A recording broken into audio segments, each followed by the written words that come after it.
السلام عليكم، مرحبا بكم في قناة شيف آدم. اليوم راح نشارك معكم وصفة جاتوروس الأصلية 100%، وبنتها كالعادة عالمية. هذه الوصفة لازم تجربوها، لازم لازم لازم، وتبعثوا لي تطبيقاتكم على صفحتي في الفيسبوك آدم لحلويات الأفراح والمناسبات.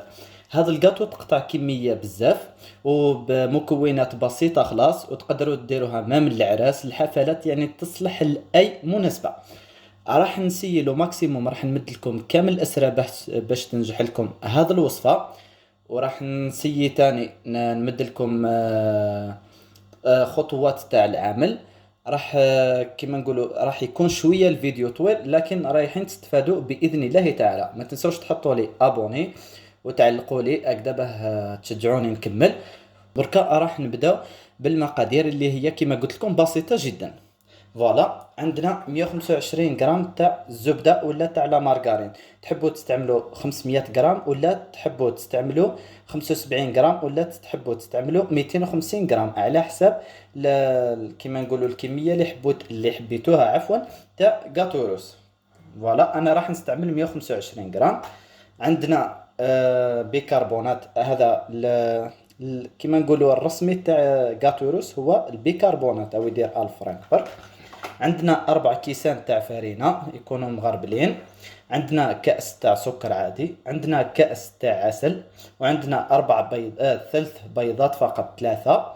من بعد عندنا راح نديرو شوية قارص. وعندنا لافاني اللي هو ثاني أهم مكون في هذه الوصفة. نجيبو كاسرونة كيما هكا، تكون شوية خشينة.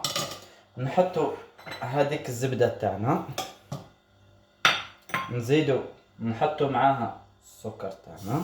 فوالا، رايحين نحطوهم كامل مع بعض، ورايحين نحطو العسل. فوالا، صدقوني هذه الوصفة بزاف بنينة. جربتها مرة، عاودت جربتها ثاني مرة وثالث مرة، وراح تبقى يعني صاي دركا حنتاخذها. نتاخذ هذا الوصفة، يعني ديما في حياتي راح نستعملها، ما راحش نبدلها نهائيا. وصفة ناجحة 100%. تابعوني للأخير برك، راح نمد لكم كامل الأسرة كما قلت لكم. فوالا، دركا بعد ما حطيناهم هنا حنحطوهم على نار تكون ما تكونش هادئة خلاص، وما تكونش قوية، راح تكون في النص. والسير تاعها باه يعني تخرج لكم ما تتعلك لكمش هذاك السكر هذاك يتعلك. حاولوا تبقاو تستمروا في الخلط، لازم تبقاو تستمروا، هذا هو السر الاول تاع غاتوروس. باش السر الثاني عفوا بعد البيكربونات، السر الثاني لازم تستمروا في الحرك، باسكو بزاف فيديوهات تفرجتهم كاين اسرار ما قالوهمش كيما هذه. وانا صرات لي في اول وهله ما حركتش مليح حتى تعلق لي هذاك السكر. فوالا، كيما قلت لكم لازم تستمروا في الحرك هكذا، هذا هو السر. لانه انا في البدايه تاعي كي كنت نتعلم، كانت تعلق لي شحال من خطره، باسكو نخليها هكذا ما نحركهاش، من بعد هذاك السكر يتعلق لي. لكن بعد الممارسه استنتجت انه لازم نبقاو هكذا نحركو، لازم السكر هذاك نحسوه ذاب صاي ذاب. وبعد ما يذوب هذاك السكر ما لازمش نحبسو ما نحركوش، لا لا، لازم تبقاو تحركوا حتى تبرد نهائيا. فهمتوني؟ لازم تبقاو تحركوا هكذا. دركا او السكر راه يذوب، شوفوا لي. فوالا، ها السكر راه بدا يذوب. لازم تبقاو تحركوا بقوة. كي تكملوا نحوها على النار وبقاو تحركوا. تحبوا تبدلوا الاناء ولا تحبوا تخلوها هنا، لكن تكملوا تحركوا باه نقدروا نزيدوا المكونات الاخرى. فوالا، راح نكملوا هكذا نحركوا حتى نحسوا السكر هذاك ذاب نهائيا، لانه اذا ما ذابش راح يدير لنا مشكل في العجين تاعنا. فوالا. فوالا، هاي النتيجة بعد ما ذبنا هذاك السكر وهذيك لا مارغرين عفوا الزبدة. دركا راح نضيفوا المكون الرئيسي اللي هو البيكربونات. نورمالمون راه واضح. فوالا، راح نضيفوا كيس كامل، وراح تشوفوه كيفاش يطلع. لذلك من الأحسن كي تجو تخدموا تخدموا غاتو روز، سيو ديروا اناء يكون طالع هكا كيما انا راهي طالعه، لانه شوفوا كيفاه يطلع، راه واضح. راح يطلع هكا. اذا درتو اناء ولا قدره صغيره رايحه كيما نقولوا راح تسيح. شوفوا كيفاه طلع. شوفوا هذا هو السر. ما تخافوش كي يطلع هكذا، ما تخافوش نهائيا. دركا شويه هكذا يهبط، تبقاو تحركوا. دركا اذا حبيتوا كاطو روس تاعكم يخرج لكم بلون يكون غامق، قعدوا تخلطوا حتى تشوفوا اللون الغامق. اذا حبيتوها فاتحه تشوفوا برك اللون، يعني هنا نتوما تحكموا في اللون. اقعدوا هكذا تخلطوا كيما راكم تشوفوا. كشغل بركان راه يطلع كيما هكا. ما تخافوش خلاص. كيما قلت لكم حاولوا ديروا الاناء يكون كبير. دركا راه اللون يتغير، ما نعرف اسكو راه يبان لكم في الفيديو ولا ها. راه بدا يتغير لي اللون. دركا نشوف اللون اللي حبيته انا ونتوقف عنده. هذا ما كان. فوالا هاي النتيجة هكذا. نبقاو نخلطوا باستمرار حتى نتحصلوا على خليط يكون منسجم، ونتوقفوا عند اللون اللي حبيناه. فوالا شوفوا اللون كيفاش ولا بعد ما كان ابيض. شفتوا اللون كيفاش ولا. دركا كون نكملوا هكا راح يولي اللون تاعو قهوي بزاف. دركا او اللون اللي خرج لي تاني. كل ما نحركوا كل ما يبان لنا عفوا لون اخر. فوالا لازم تبقاو هكذا تحركوا باستمرار بين ما يطلع لكم اللون اللي حبيتوه نتوما. فوالا انا صايح نحبس نحيوها ونبقاو نخلطوا كيما هكا. هذه هي الطريقه المهمه في هذه الوصفه. هكذا لازم تبقاو تحركوا ما تمدولهاش لا شانس انها تتجمد لكم. باسكو انا كنت بكري هكذا ومن بعد نخليها تبرد، نقول راهي راح تبرد. شوفوا كشغل انكخان. من بعد انا كي نخليها تبرد صاي تقلاصه السكر هذاك كشغل يتفاعل مع البيكربونات، خلاص تروح الوصفه تاعنا. دونك نبقاو نخلطوا كيما هاك. هو من الاحسن انكم تبدلوا الاناء، لكن معليش بقاو تخلطوا كيما هكذا. فوالا حتى تحسوا باللي الخليط تاعكم راه بارد. انا دروك راح نجيب معكم واسمو الباتور هكذا راح يعاونني بزاف. لو طون هذا اللي راح نجيب فيه الباتور راني خايف لا تجمد. كما قلت لكم هي من المستحسن نبدلوا الاناء.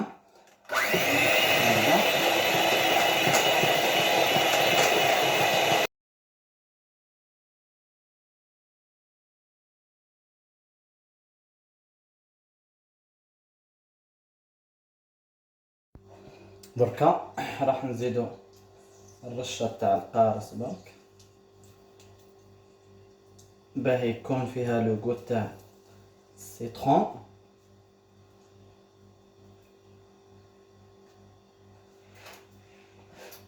نزيدو رشه تاع الملح، نزيدو لافاني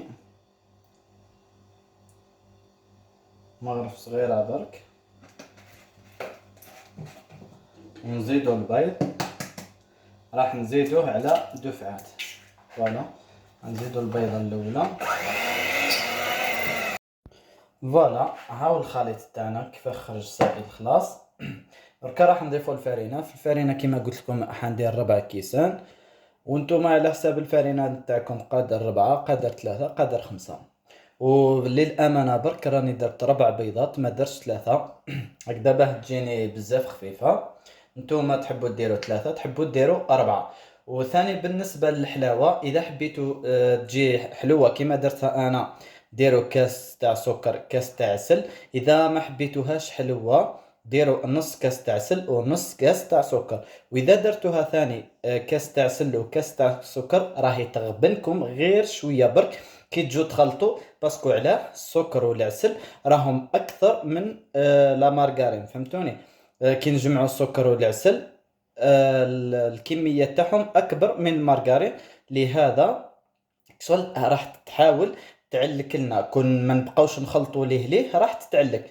اذا راكم مبتدئين وحبيتوا تجربوها، تحبوا ديروا غير نص كاس تاع سكر ونص كاس تاع عسل هكذا باش تجيكم مام في الكو راح تجي يعني نورمال، وفي الخدمه ما تغبنكمش. مي انا دركا كي عاد موالف نديرها تسمى ما غبنتنيش، راني موالف بها، تسمى كي تجي تعلك نبقى نخلط ما تعلكليش خلاص.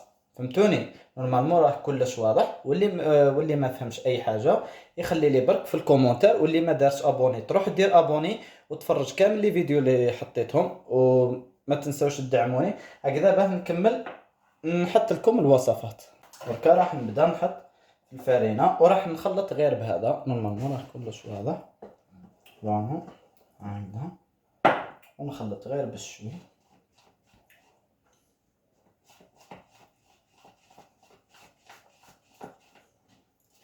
تحبوا تخلطوا بيديكم ماشي مشكل.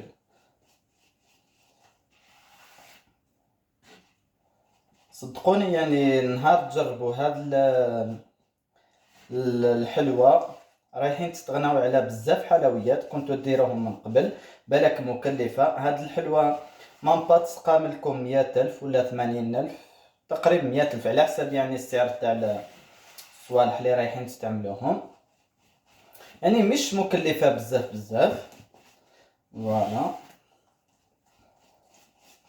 هكذا تبقاو تدوروا كيما هكذا حتى تحصلوا عفوا على عجينة تشبه للصابلي، ما تجي يعني هكا جارية كيما راكم تشوفوا، وما تجي يابسة، تجي نورمال. فوالا دركا راني استعملت تقريبا 3 كيسان، الرابع نديرو غير بشوي هكذا باه نضمنوا انها ما تيبسلناش. فوالا غير بشويه برك.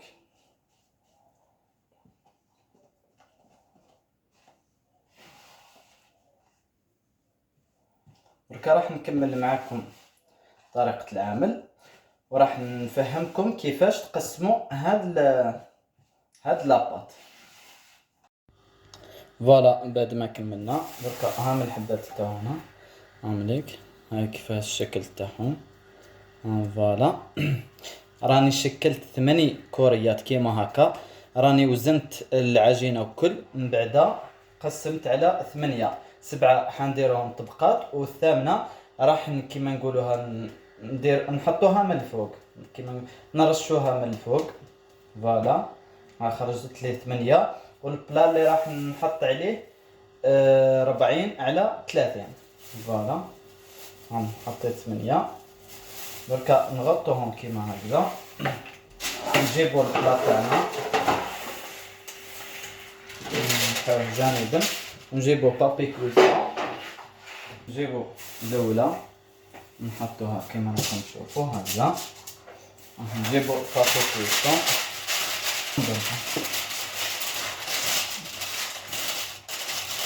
تقدروا تستعملوا بلا اقل. هنا راح تحسوا باللي العجينه تاعكم ولا الطبقه تاعكم حتخرج بزاف رقيقه، لكن معليش باسكو راكم رايحين حديروا 7 طبقات يعني ما تخافوش.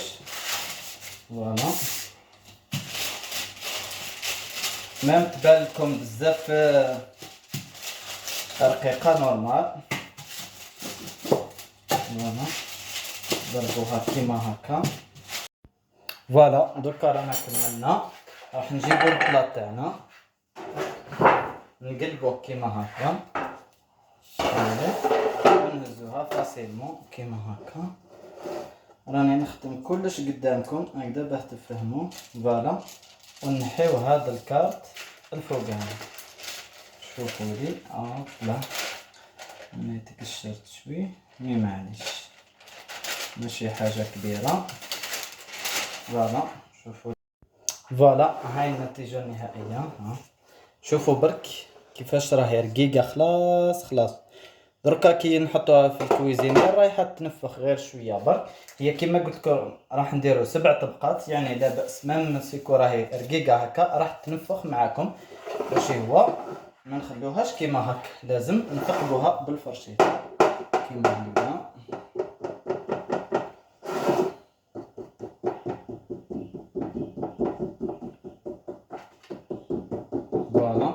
بالنسبه للبلاط تاعكم اذا حبيتوا تخرج لكم يعني خشينه تقدروا تستعملوا بلا يكون صغير، واذا حبيتوا ديروا عدد الطبقات ديروا 3 والرابعه ترحيوها من الفوق ثاني راهي يعني راح تخرج لكم نورمال. انا فضلت انه طبقات ندير 7 هكذا تكون الكريمه بزاف مع المعجون، باسكو ثاني المعجون هو اللي مدلها لو غو سبيسيال تاعها. تما كل ما نكثروا الطبقات كل ما نكثروا الكريمه والمعجون كل ما تكون غاتوروس تاعنا شابه. هذه غير فرينه راهي سكت هنا معليش. كما قلت لكم فوالا راني ثقبتها كيما هاك. راح نحطوها نفوتوها على كويزينيا تكون مسخنه مسبقا على، انا شعلت لها يعني جات نورمال قويه. من بعد مدة الطياب راح تاخذ منكم دقيقة ونص لدقيقتين، هذا ما كان حتى تشوفوها تحمرت لكم من على لي كوتي صاي عرفوا باللي راهي طابت. بالك تغفلوا عليها دقيقة الى دقيقة ونص درك على حساب الفور تاعكم، بالك 3 دقائق ما يلحقوش باسكو راهي شوفوا راهي خفيفة خلاص وما فيها والو، تسمى بالخف طيب. اذا غفلتوا عليها صاي طار الحمام. بركا حنفوتوها على الكويزينيا وراح نكمل السبع طبقات اللي بقاو لي، وراح نكمل معاكم لطريقة الحشو. واللي ما درت ابوني تروح دير دركا ابوني لا نتقابلوا. فوالا شوفوا كي طيب يتحمر لكم منا على لي كوتي. ديجا منا راهي تحرقت قلت لكم بالك ولا تحرق لكم وتحرقت لي انا مي معليش. منا راهي طيبه ما تخافوهاش راهي طيبه خلاص مادام طابت منا لي كوتي يعني راهي طيبه باذن الله تعالى. دركا كيما راهي ندوروها هنا نحطوها. وهاد لو بابي كويسون ما ديروش الغلطه تاعي كي بديت نديرها اشاك فوا نبدل بابي كويسون. تما اذا درت 7 طبقات حندير 7 نقطع 7 بابي كويسون. هذا نحطوه هنا نقلبوه ونعاودو نخدمو به تما ما يصرالو والو. فوالا لكن حذاري تكسر لكم. بركا راني ما حبيتش نطول عليها هكذا باه ما تشيحليش. راح نحطها ونكمل معاكم. فوالا بكل سهوله يعني مش حديروا مشروع ولا نحكموها كيما هكا.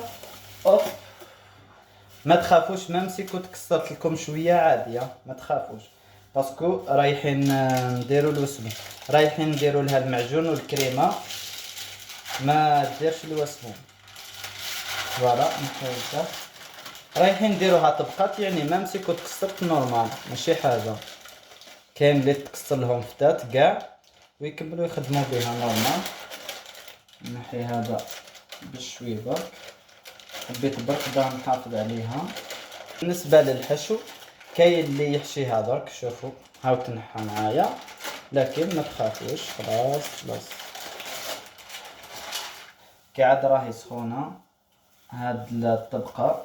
فوالا نردوه لمكانه الاصلي. فوالا هاوليك كما قلت لكم دركا تحبوا تحشيوها تديروا الطبقه تاع المعجون وتزيدوا الكريمه وتزيدوا المعجون الى اخره. انا حندير هذه راح نبدا ندير لها دركا المعجون لو طون لي طيب هذه راح ندير لها المعجون ونقول لكم الطبقه الثانيه واش ديروا فيها يعني واش كاين في الكريمه تاعكم فهمتوني. باسكو ما كانش كيفاه نحط واحده فوق واحده وفوق واحده خفت لكن نحيهم ويتلصقوا فيما بيناتهم. راح كل ما ندير واحده نلقى هذيك صاي بردت نبدا نحشي فيها. فوالا وكا حنغطيوها هكذا لو طون اللي نخدم هذيك الدوزيام. هذه دارت معليش خلوها هنا ونجو نحشيو الكاطو تاعنا. بسم الله. فوالا هاي النتيجه. دركا راح نديرو الطبقه الاولى رايحين نديروها معجون والطبقه الثانيه رايحين نديروها كريمه ونستمروا كل طبقه يعني الذوق تاعها. تحبوا ديروا لو اسمه تحبوا ديروهم كامل معجون ولا تحبوا ديروا غير الكريمه بصح الذوق تاعها الاصلي هي المعجون والمعجون لازم يكون تاع المشماش. فوالا راح نجيبوا البطه هذه تاع المشماش وراح نديروا لها كامل على السطح. فوالا كما راكم تشوفوا حاولوا ما ديروش يعني طبقه تكون كبيره ولا تكون صغيره، ما تكونوش مشحاحين بزاف، تكون متوسطه كيما هكا. دركا راح تبان لكم باللي راهي يعني شايحه بزاف، لكن كي نحطوا لها المعجون نزيدوا لها الكريمه رايحه تشرب لنا هاد السوائل ورايحه تولي بنينه. فوالا راح نزيدوا لها غير شويه معجون.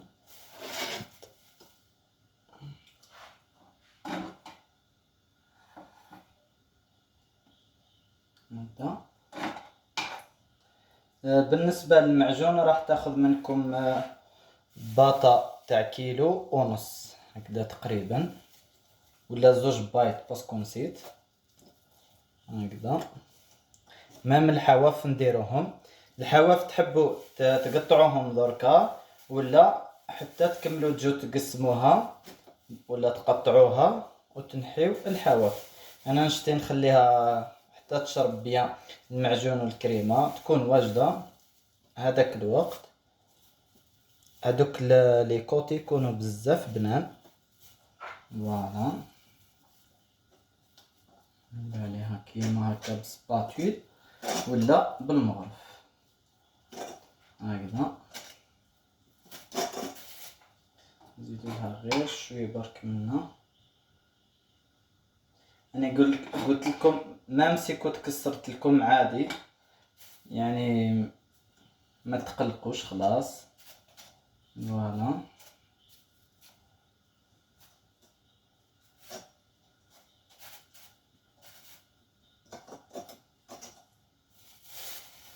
نزيدو نديرو هكا على لي كوتي.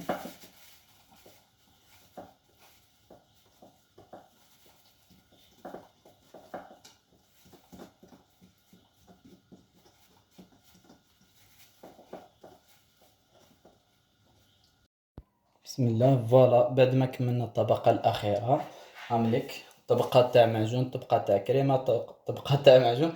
ليسونسيال فوقانيه لازم تكون معجون.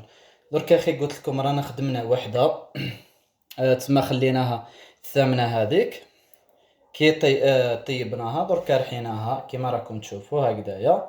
درك حنحطوها على الطبقه الاخيره كيما هكذا، غير طبقه رقيقه شويه هكذا. من بعد نديرو الوسمو، من بعد نغطوها. كي نغطوها نخلوها ترتاح 24 ساعة. هذا مينيموم 24 ساعة. هي من الأفضل ترتاح 5 أيام ولا سمانة. وصدقوني هذا الجاتو كل ما يرتاح بيان كل ما يزيد يمتص الكريمة والمعجون وتزيد تولي بنينة. فهمتوني؟ كيما انا خطرة اللي فات في العيد خليتها سمانة جات ما شاء الله. يعني كل ما تخليوها ترتاح كل ما تجي بنينة. والسير الثاني لازم ديروا الوسمو، لازم تحطوا فوقها حاجة تكون بزاف ثقيلة، مثلا جاريك تاع الماء ولا ما نعرف انا اي حاجة عندكم حطوها الفوق. دروك نوري لكم الطريقة كيفاش راني ندير. فوالا وهذا نخلوه كي نجو نقسمو الحبات تاوعنا نزيدوه الفوق. نورمالمون راه عنده فرد لون شويه يعني تحرق شويه مي معليش. بركا نخلوه كيما هكذا نردو له الساشي هكذا. نزيدو نردو الساشي من هنايا. لازم نغطوها كامل هكذا ما تجيش شايحه. فوالا نكمل برك نسقم الساشي تاعي هكذا. نسقم الساشي تاعي هكذا. نورمالمون راه واضح. تحبوا تزيدوا ثاني ساشي واحد اخر باه نضمنوا باللي راهي مسقمه خلاص. فوالا ها ديك الساشي هذا نزيدوه كيما هكا. ياك شفتوا العمليه كيفاش. دركا حنجيبو بلا نسيت نسيت البلا في الكوزينه. ليسونسيال نجيبو بلا كيما هكا، نحطوه كيما هكا، ونحطو حاجه ثقيله. هذا ما كان دركا راه سخون ما نقدرش نحطو على النيلو. فوالا درك نوري لكم كلش بالتفصيل. كما قلت لكم نحطو لو بلا هذا لازم نحطوه ديراكتومون على اسمه الكاطو تاعنا هكذا. من بعد نحطو، انا حنحط الجريك هذا هكذا. شفتوا العمليه كيفاه؟ تحطوا اي حاجه تكون ثقيله تحطوها على الكاطو، تسمى السير تاعها باه تجي بنينه لازم تحطوا لها حاجه ثقيله وتخرج كيما نقولوا تخرج متماسكه. نقول لكم برك شحال من لتر راه في الجريكان هذا. 10 اطرات، 10 اطرات تقدروا تحطوهم عادي جدا وما يصرى لها والو، ما تتكسر ما والو، راح تبقى على طبيعتها. دركا نبقى غير نقول لكم راح نتلاقاو كي نقسموا هاد واسمو هاد الكاطو تاعنا في فيديو اخر ان شاء الله. الفيديو الجاي ان شاء الله باسكو راح نخليها 3 ايام ولا 4 ايام هكذا باش تخرج بنينه بزاف. من بعد اني نحط لكم لا سويت تاع لا فيديو. نبقى غير نقول لكم تهلاو لي في رواحتكم بزاف، وما تنسوش تحطوا لي ابوني للقناه هكذا باه تشجعوني، وزيدوا حط مدوا لي رايكم في التعليقات، واي واحده خاصتها وصفه عفوا خلي لي برك في التعليقات. هذا ما كان، تهلاو لي في رواحتكم، السلام عليكم.